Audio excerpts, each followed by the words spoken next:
after 7 in the evening. Having finished a day's work, I headed straight home from the office. Lately, it's been a daily routine for me to head straight home like a homing pigeon as soon as work ends. Our home that we bought as a newly built house 10 years ago. I used to often grab a drink with colleagues after work. Overdrinking and coming home late, scolded by my wife, Susan, was not unusual. That wife is no longer here. She passed away from cancer 2 years ago. She was just 42 years old. Since then, I started coming straight home. My name is Mike. As I approached the front gate, I heard laughter from inside the house. My son, a 7th grader, my daughter in 4th grade, and Susan's sister, Jessica. In these 2 years since they lost their mother, Jessica has played a big part in making sure the kids haven't felt too lonely and recently helped bring back their smiles. Jessica, divorced 3 years ago, had moved back to her parents' house, about a 10-minute walk from ours. Since Susan's passing, she has been visiting us every day, helping with cooking, cleaning, and laundry, taking care of us, me and children. What was all the commotion about? I could hear loud laughter all the way outside. As I walked into the living room, taking off my suit jacket, Jessica immediately came over to me and apologized. "I'm sorry. I should have come out to greet you," and took the jacket from me to put it away. Because when I asked Aunt to whistle, she couldn't make a sound and made funny faces trying. My daughter said, clutching the belt of my trousers. Then, she urged me to whistle as well. Me, I can't blow. I tried but couldn't do it properly. Even after the kids retreated to their rooms, Jessica didn't leave. She began mending the children's clothes using the sewing machine Susan had bought. It's silly doing this nowadays, isn't it? We could just buy new ones. I checked on her, and she said that. But I want to do something for them, Jessica said, and picked up my cardigan with holes in it, which I was already going to throw away. Look, this one too. I watched her with mixed feelings. Nice sewing machine. Is it one of the newer models? Yes, probably, I replied. Susan bought it because she thought even she, who wasn't good at sewing, could use it. With this, she said, she could mend various things. But soon after the sewing machine arrived, Susan fell and never got to use it herself. It was during our son's school sports day. Our son came last in the 100-meter run. He joined us, shoulders slumped in disappointment, as we waited with lunch prepared. I teased him about coming in last and laughed. He sulked. Jessica then said, smiling, "Coming in last is still a kind of first place, isn't it, if you count from the back?" Our son nodded vigorously, perked up, and bit into the sandwich Jessica offered him. I exchanged glances with Jessica, who was smiling warmly, as I grinned at our unfazed son. "Susan, your sister Jessica is indeed remarkable," I murmured to my late wife, Susan, in my mind. Another year passed as Jessica continued to come to our home and became almost like a mother figure to our children. And then came the 3rd anniversary of Susan's death. I was summoned to the family home over there by Susan's father, my father-in-law, and Jessica. My father-in-law used to be the CEO of a publicly traded company. So, the house he lived in was quite impressive. Once I was led into the living room, my mother-in-law, who brought in some tea, spoke a few words to me and then quickly left the room. The father-in-law sitting in front of me had a serious expression, quite different from his usual casual attitude. The tense atmosphere had me on edge, wondering what was going on. "Mike, it's been 3 years since Susan passed away, hasn't it?" "Yes, time flies." My father-in-law nodded in silence. "I've been depending on Jessica ever since, and I feel so guilty for relying on her so much." As I bowed my head, my father-in-law leaned forward. "Is Jessica of any help at all?"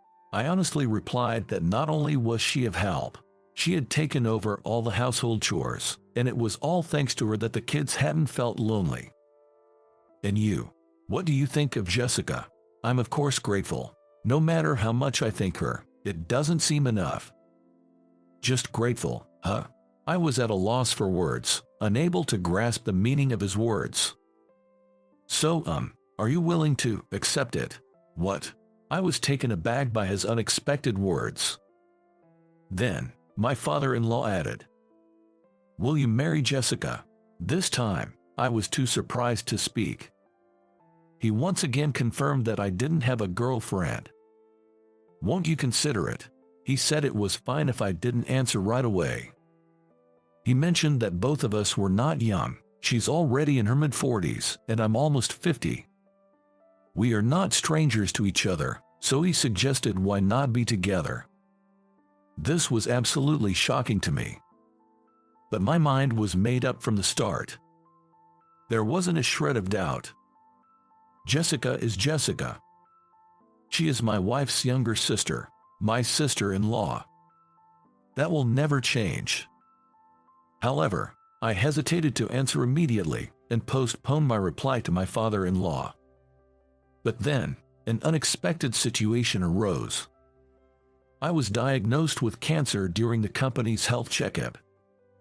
It was like I was seeing everything go black, thinking that after my wife, now it was my turn. However, after detailed examination, the doctors assured it was in the very early stages and it would definitely be cured. So, I was hospitalized for about 10 days.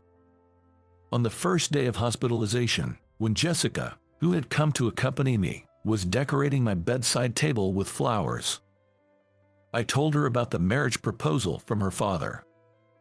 I was shocked. "It's Jessica and me, you know. Is that so?" She shrugged her shoulders and lowered her head. I was thinking about how to refuse while being hospitalized. I don't know if the timing is good or bad. When I jokingly mentioned it, she bowed deeply and apologized. "I'm sorry. It's not something you need to apologize for, Jessica." When I told her this, she shook her head. If I had endured more and not divorced, even my father. It was her father who had introduced her to her ex-husband. He was an employee at the company he valued, and Jessica had met him several times before deciding that she could marry him. However, once they started their married life, it became apparent that his intentions were to win over his father-in-law, who was the CEO. He often left home and had a bad reputation among women. Moreover, he acted irresponsibly in the company, taking advantage of his position as the CEO's son-in-law. My father, he was deceived by him too. After the divorce, he had apologized to her when she returned to her parents' home. So, I think my father feels guilty towards me. That's why he made such a request to you. I too had, vaguely, heard not so good things about Jessica's ex-husband. I can understand your father's feelings, but a relationship between you and me is out of the question. When I blurted this out, she turned to me resolutely. Exactly, you're absolutely right. I'll convey this to my father. Yeah, no, but wait, I'll say it myself when things settle down. I was the one who had received the consultation from my father-in-law. I thought it was proper for me to respond myself. The day of discharge arrived. Jessica had offered to come to help, but I politely declined. Having nothing to do during my hospitalization, I spent the day lost in thought. I wondered if my indulgence with Jessica was the reason my father-in-law had come up with such an absurd idea. Therefore, I decided it was best to gradually distance myself from Jessica. I took a taxi from the hospital to my home. I called Jessica on the way. It's all right, you don't need to be here tonight. I'll order some pizza, the kid's favorite, as a celebration for my discharge.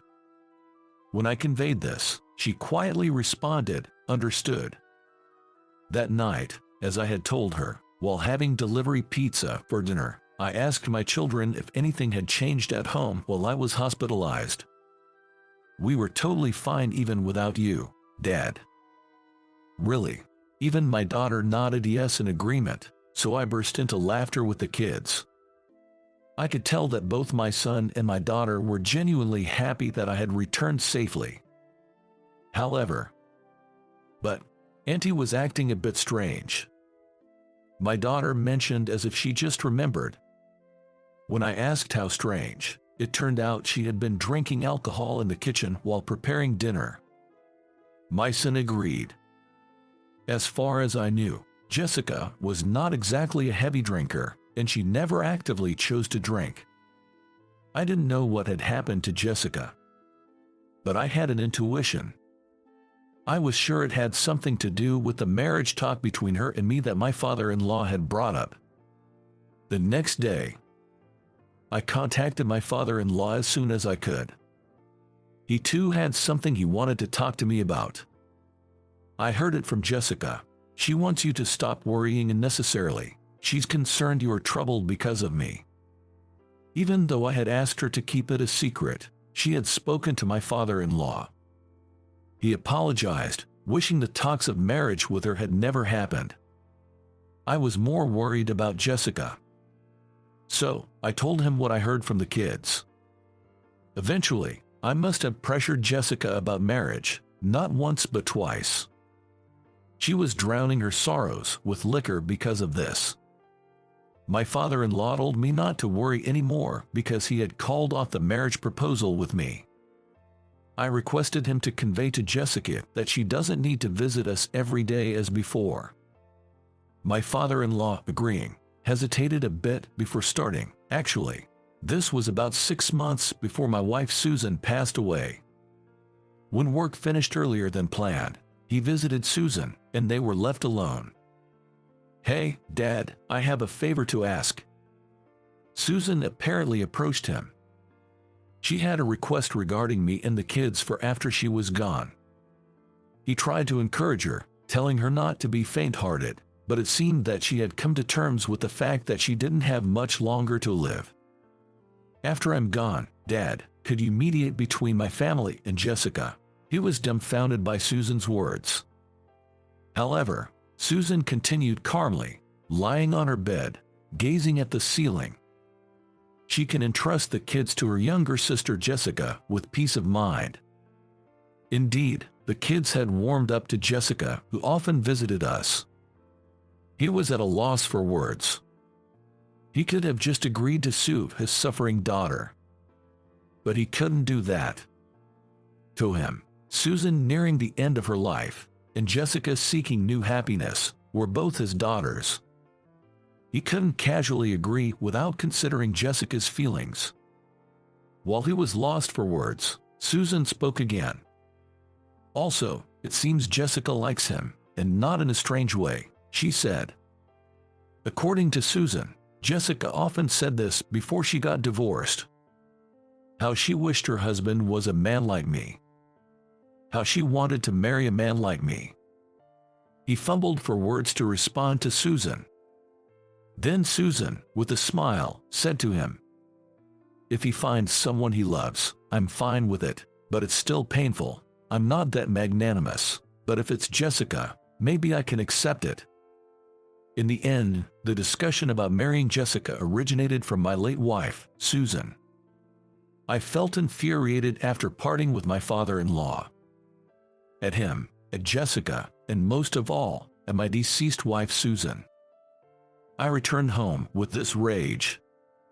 The moment I got back home, my daughter came to me and started fussing. "Auntie isn't coming, I'm hungry," clinging to me. I handed some money to my son and told them to go eat whatever they liked. Then, I went to the back room unconsciously and stood before the sewing machine Susan had bought. She bought it saying that even though she was bad at sewing, this machine would allow her to mend things. What is there to mend? In a fit of rage, I picked up the sewing machine and threw it against the wall with all my strength. I collapsed on the spot as all my strength drained away. And I cried. The next Sunday. That day the sky was clear from the morning. I decided to have a barbecue in the yard with the kids. The three of us went to the supermarket for groceries. When we were coming back, reaching our house, Jessica was standing at the gate. Seeing her, my daughter ran towards her immediately. My son stayed beside me, looking shy and awkward. "I'm here," she said in a soft voice. I nodded and invited her inside. The kids were absorbed in the barbecue. Jessica and I sat on the porch, watching them. It was a typical Sunday afternoon scene, one you could find in any home. "I spoke to your father." She nodded affirmatively. "Did you know too, Jessica, about what Susan was thinking?" When I asked, she shook her head in denial. Then, she rushed to where the children were absorbed in grilling the barbecue. In the meantime, I brought a can of beer from the kitchen refrigerator. I intended to bring one just for me but brought one more for her. "Hey, don't grill everything at once. Your aunt and I are going to take it slow." While calling out to the kids and sitting back on the porch, Jessica placed some grilled barbecue on a small plate beside me. I received the plate and offered her the can of beer in return. "Thank you, but I'll pass on the alcohol." "It's fine. Have some. It goes well with the barbecue. It's surely delicious." She accepted the can of beer I insisted on. And we both opened the pull tabs at the same time. I didn't start coming here because someone asked me to. She began to talk before sipping the beer. It was her own will to visit us. She always admired and idealized our family. She thought she could have it someday. But divorce made that dream impossible. "I wanted a family like yours," she continued with a sigh. "So I went to your house just to fill the hole in my heart after my divorce, just for myself," she said and gulped down the beer. After that, she visited our house several times a month and helped with household chores and the kids. But we rarely had the chance to meet in person. Strangely, a feeling of loneliness started to grow in my heart when I couldn't meet her. "That's right, you said this would patch up various things." In front of the sewing machine left thrown against the wall in anger the other night, I talked to my wife, Susan. "Like mending with this sewing machine, were you trying to patch up the hole that could appear in me and the kids after you were gone? There's no need for such worry anymore." I bowed my head with gratitude towards the sewing machine lying against the wall, and to my wife, who I believed was watching over somewhere. Then, I plucked up the courage and called her. And I thanked Jessica again for all the time she had spent filling in for Susan, who had passed away. But let's stop this, all right. Such things. "Why, am I a bother?" she uttered in a flustered voice. "No, it's not that. So first off, let's drop the brother, okay?" She fell silent. "I'll stop calling you Jessica too. Let's start with Jess at first. So, can you call me by my first name, too?" While I was nervously waiting for her reply, she responded, "All right, Mike."